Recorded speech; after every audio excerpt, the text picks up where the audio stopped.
The hall was filled with laughter. Crystal chandeliers scattered golden light across silk tablecloths. Perfume, roses, and wine blended into a dizzying fragrance. Guests raised glasses high, their voices like waves crashing. At the center of it all, she stood in her white dress.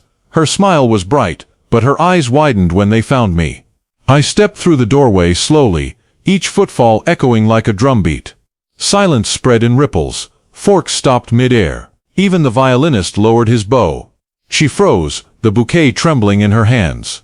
I wore a suit that was not borrowed, not rented. It was tailored, sharp, stitched from nights of work and mornings of determination. The watch on my wrist gleamed beneath the chandelier, ticking like a countdown. She blinked, her lips parting, but no words came.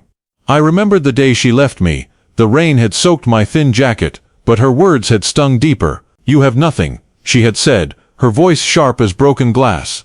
That memory burned behind my eyes as I looked at her now. I lifted my glass, filled with dark red wine. The liquid swirled like blood caught in the light. I raised it in her direction. The guests turned their heads between us, whispering. Her fiancé shifted uncomfortably beside her, his smile faltering. I let the silence thicken until it choked the air. Finally I spoke, my voice low, steady, carrying across the room. "Congratulations," I said, but the word felt like a blade. Her knees wavered as if the floor had shifted beneath her. She remembered the man she left behind. Now she faced the man who had risen without her. The music started again, but the melody cracked like thin ice. Her hand trembled around her bouquet.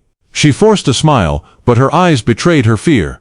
Every guest could see it. Every guest could feel it. The hall that moments ago roared with celebration now pulsed with tension, and in that tension my revenge lived, silent yet undeniable. Her fiancé placed a hand on her shoulder, but she flinched as though his touch burned. The bouquet slipped from her grasp and fell soundlessly onto the carpet. Roses scattered across the white floor like drops of blood. I turned, slowly, savoring the weight of every eye upon me. The heavy doors behind me stood open, spilling in the cold night air.